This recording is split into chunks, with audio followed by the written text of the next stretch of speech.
Almost totally forgot. It's Sunday. It's the Hotline Show. It's April 14th, 2024. Now, I've been working on these prints all week and they're taking up a large portion of my studio, as you can see. So I think we're going to go outside today and take your calls outside. So let's grab our jackets, maybe a rain jacket. I don't think you'll need a hat. It's nice. It's getting there. And we'll do it there. So come on, let's go. See you out there.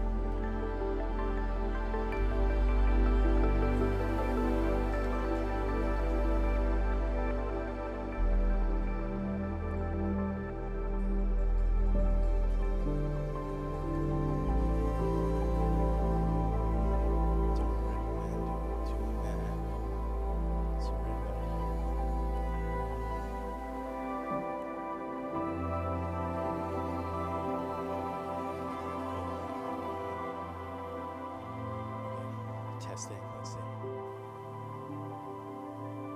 Welcome back. Thanks for coming. Thanks for sticking with me through that. This was really a bad idea, but we're gonna go with it and see what happens. Hopefully the rain stays away. Which, speaking of rain, we're gonna go to our special weather correspondent, Scott Rogowski, with an update. Scott? Thank you, Noah. Yes, I'm here live from the solar eclipse. The sun is completely blocked out here. It has been for a few hours, in fact. I don't know when this eclipse is going to be ending, but wow, it is quite the phenomenon. And I assume there are thousands flocking to the area to witness this rare occurrence. Scott, what do you mean? The eclipse happened last week. It already happened. Well, why is it so fucking dark during the daytime then? I haven't seen the sun in weeks. Well, yeah, it is bleak. It was sunny before, but that went away. It comes and goes. It's kind of stick season. They call it stick season. But, look at this bush, though. It's beautiful. This is my forsythia bush. Spring's coming. It will get nicer. It stays nice here. And by nice, I mean tolerable for about 100 days of the year. But I think that's enough. It's like this all the time here? Oh my God. All right. I'm moving to Cali. Well, Scott, I told you this place wasn't for everyone. I do think you should move here, but I do understand if you move back to LA. I guess keep us posted on that. Now, I wonder if Kevin's going to ruin all of this with his crowing. Probably. Maybe, maybe not.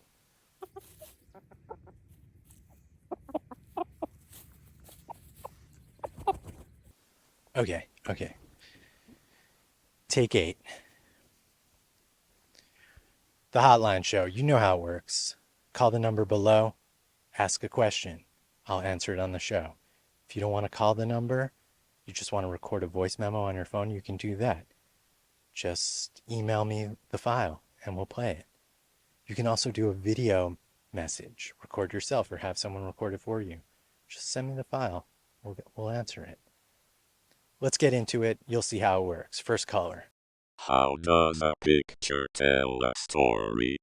Okay, some people are choosing to use some voice modification software to call, I think maybe because they're paranoid that their voice doesn't sound good or they're shy. And I get that.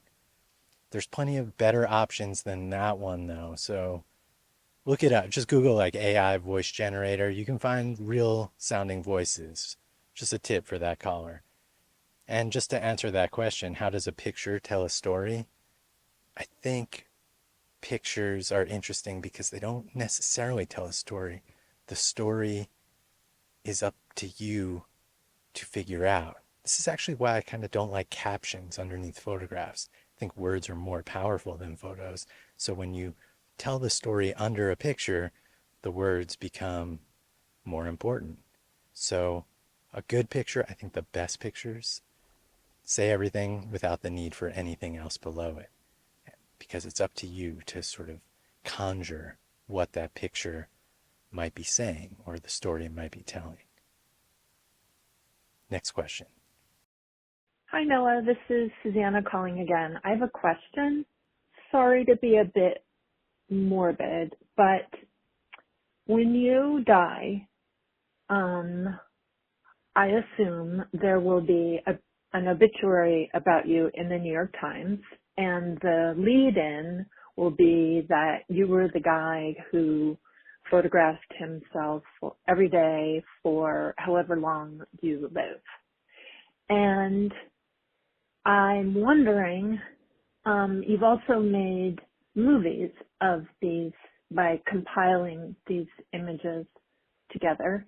And I was just trying to imagine like what you wanted at your memorial service or funeral or end of life party or whatever you want to call it. Like, do you want everyone to sit there and watch, like a video of like all those pictures of you over time?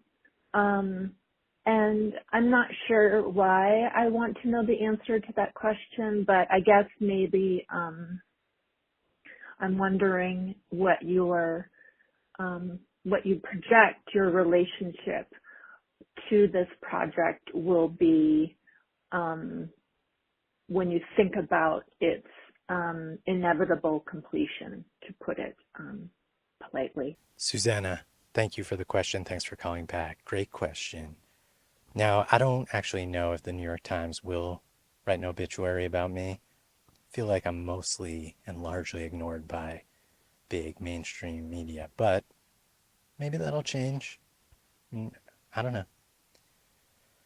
Regarding my death and how I want the final act of my project to be consumed, I don't really hope or wish for people who attend my funeral to watch the final video. Maybe they will. I don't really think much about this, to be honest.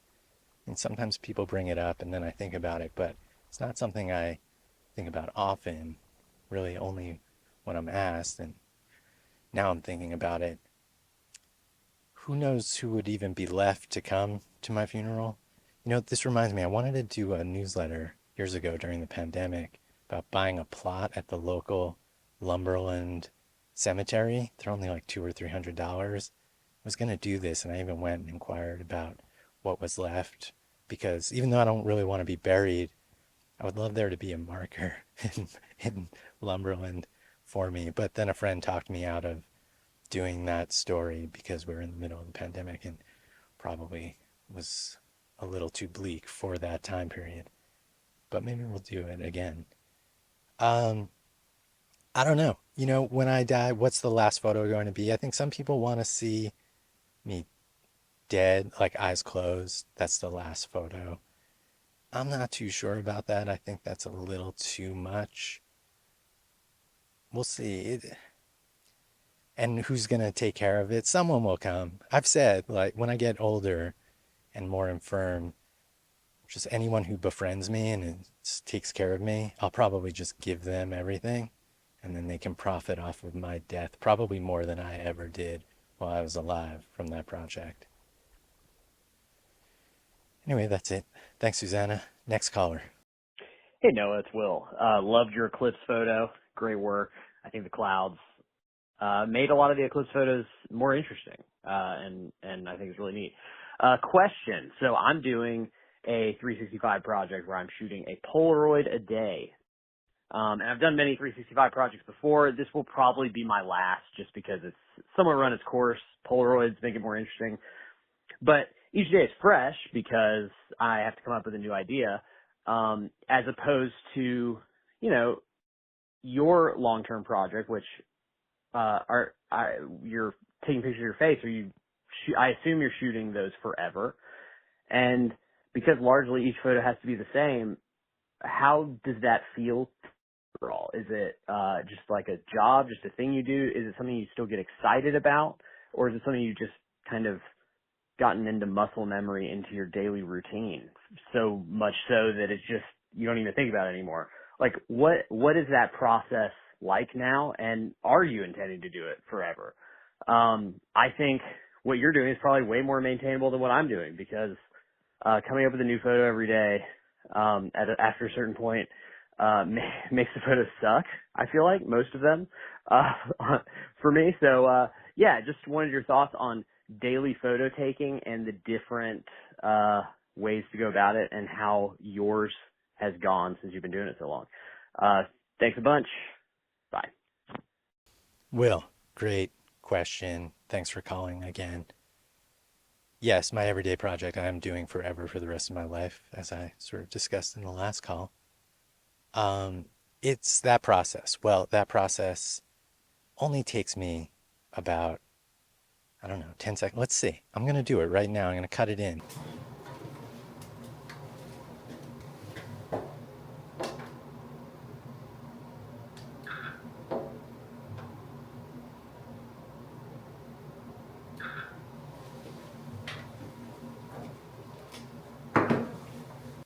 So how long was that? 10 seconds? I take 2 photos every day, by the way. I'm not sure everyone knew that, but take 2 options, always have from the beginning. 1, 2, they're usually exactly the same. I almost always pick the second one. Sometimes the first one is sharper, depends. But yeah, I mean, this is just a routine for me, and it is like a job. And in fact, I think I did the math on it once, and believe it has generated me the 8,000, almost 9,000 photos now, about $7 a day just from that project alone, maybe. So is it worth it? I don't know. But yeah, of course it is. It's a great project. And it's sort of like brushing your teeth, right? You do it, you just do it. It's habit. So if you can maintain a ritual like that, it's easy enough to do this. It's funny though, 365 projects, I know they become sort of like a thing in photography. It's happened for a while. I think they're cool. I think they're good exercises for people. If you want to become a better photographer, there's no better way to get better than to do it every day. It's a practice. It's an art practice. It's why it's called that. It's practice. And part of the reason I thought it was a good idea to take a photo of myself every day was because I thought doing something every day would make me a better photographer, even though it was literally just a photo of my face. It's like, this is something I'm going to do, and over time I will get better at it. With that project, I'm not sure it actually made me a better photographer, but sort of in my head. And I think by and large, for most people who do 365 projects, that's ultimately what it is. It is cool to give yourself constraints or a goal to achieve. I know with your projects, it's Polaroid. I don't think you should get too wrapped up about it. In fact, I think sometimes the more mundane, the better, right? Like you don't have to necessarily make up a picture every day, although that is great, and maybe you should. Have you ever seen Philip Lorca DeCorsia's 1,000 project? You should check that out.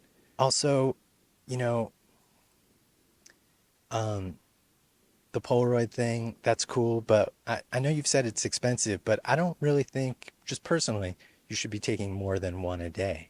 If it's a shitty photo, it's a shitty photo. Sometimes we make bad pictures. That's kind of how photography works. I mean, I've said it here before, 99.9% of photography and photographs are garbage. So if you can get 10 from 365 days of picture taking, that's like amazing. So yeah, I mean, that's my thoughts on 365. Keep it up, obviously. Don't stop. Why stop ever? Why not just take a photo every day, just with another camera? That's it. Good luck, Will. Thanks for calling. I love hearing from you. I love your perspective, and I love your voice. And we're going to take another call. Hello, Nova. It's Peter from Germany again. Wow, 2 Germans in one episode last week. Hi, Timmer. Okay, I have a new question. With Kathy Ryan retiring from the New York Times Magazine, I've read a lot of stories about how she was able to elevate photographers' work. I was wondering, do you have any stories about working with photo editors and how it made your work better? Or maybe worse? Thank you. Peter from Germany, again, thank you for calling. Great question about Kathy Ryan, New York Times Magazine. Believe it or not, I've done a few assignments for the New York Times Magazine, but never actually under Kathy. It was always her assistants who hired me. So, and one of those shoots I did, and Kathy called me after because she loved it. So she sort of congratulated me on the pictures. Not on the other ones, though, just one. But I never had much of a personal relationship with her, although we did know each other, and I met her at the office a couple times. Um, Regarding other photo editors, I never had that much of a strong bond with a photo editor, but I did have really strong relationships with a few art directors at magazines, and they were sort of smaller magazines, but they were people who hired me, and probably mostly because those magazines weren't big enough to have a photo department. So it was really the art director who handled the photo shoots. And art directors usually tended to like and find my work and hire me more so than photo editors. In fact, once again, I feel like I've never really been embraced by the photo community by and large. It's besides the point. Uh, Jeff Dougherty of, it was originally Seed magazine and then ID, Industrial Design magazine. He was a great collaborator for a number of years early in my career, and I did a lot of really fun and cool projects with him. And also Aubrey Altman at a magazine called Architect. She absolutely loved my work and supported me and hired me all the time, and they had amazing budgets, and she let me do whatever I wanted. And it's funny, a lot of the times I thought what I did was sort of crap. I mean, not great, but just nothing spectacular. And she always loved it. Kind of always made me feel good. And that was a wild and excellent time period in my career, probably like 2009 to 2014 or so. So yeah, I mean, it's possible to have good relationships with these art directors or photo editors. Um, but does that even exist anymore? I don't know. Maybe. Peter, thank you for calling. Next call. Hey, Noah, it's Brian. My question is, I'm just curious how you keep acquiring this technology that has the ability for people in the future to communicate with you. You have the phone, and now it seems like the camcorder has that. So I'm just, where are you getting this technology? Is there any, insight into that? Can you explain that a little bit for everyone who's wondering? Because it's obvious that, you've got something that can help you communicate with people in the future. Thank you. Brian, thank you. Thanks for the call. Thanks for calling back. Please call more. I always love hearing from you. I think all cameras are time machines. You just got to give them time, and they'll bring you places. It's harder to go to the future with a camera, but it is possible with an active imagination. Older cameras, wow. I don't know. You just take pictures, put it in a box, forget about it. Come back 20, 30 years later. You'll time travel. Thanks, Brian. Next caller. Hi Noah, it's Julie here. I wanted to ask you about what you think about art memes. There's a lot of them on Instagram and they are, I think, quite funny. So I wanted to know what you thought about those. And also I wanted to ask if you by any chance have a chicken called Bobo, and if not, why not? Thank you very much, and I very much like your videos. Julie, thanks for the call. Great to hear from you. Art memes. Yeah. I mean, who doesn't like memes? Guess maybe people who are sad and angry. I mean, sometimes I don't like memes because it feels like that's the only thing that's good on Instagram now. And people basically stop posting because it's pointless. And how do you compete with these funny meme makers? Art memes specifically, yeah, they're good. They're so specific though, right? Like it almost feels like you have to be an artist to get them. Maybe, maybe not. I think There are a few accounts that if you just have a basic understanding of art, you'd get it. I mean, look at this one. Now, I know, um, it's funny because opening a gallery is a bad idea. And I mean, the whole art world is ridiculous. So it's easy to make fun of them because, yeah, of course, like everyone has mental illness in the art world and is also probably an alcoholic. And it would make perfect sense that they opened an art gallery. That's hilarious. Probably applicable to a lot of other fields and professions. So I think relatable in the large, big picture. Let's look at another one. That's funny. That's like alternative Noah, right? If I went to business school instead of art school. I mean, sometimes I feel like I do things that just sort of wiggle into the zeitgeist, or maybe the other way around. But I feel like I did that before this was posted. Let's look at another one. I mean, how do you not relate to that, right? But everyone can relate to that. It's just a terrible business. It's a horrible life. But I think the alternatives are worse. So we're okay. Oh, regarding the chickens, Bobo. No chicken named Bobo yet, but there are 11 new chickens here. And I think maybe we'll name one Bobo for you. Maybe we'll open it up. Maybe people can pay. Pay to name. Pay to name a chicken. How much? Next caller. Hi Noah, Stephen here. Just wondering if you keep your old cameras or do you put them on eBay? Thanks. Stephen, thanks for the call. Good question. Scottish? Was that 2 Scottish callers in a row? I feel like this might even be more international, which again, I think plays into the thing that a lot of Americans don't like my work, or some do, but I tend to have like a very strong European audience. Anyway, cameras. I'm not like a big camera pervert, so I don't really have very many cool cameras. I mean, I guess maybe I have a few, but I usually tend to just keep them instead of reselling them. Few times I've sold on eBay, like if I bought something and I really don't like it, I'll just resell it right away. If I've held something for a really long time and I know it's not really all that special, I'll never use it. I don't even go to eBay anymore. I'll just resell back to KEH or B&H. Just, I don't want the hassle of dealing with eBay and you know how that goes. Just waiting. I just want to sell it. Like what I'd make an extra $50 if I sold it directly to someone. Not worth my time.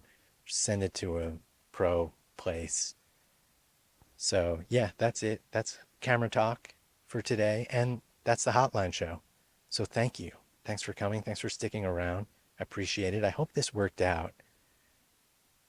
The rain seemed to hold back.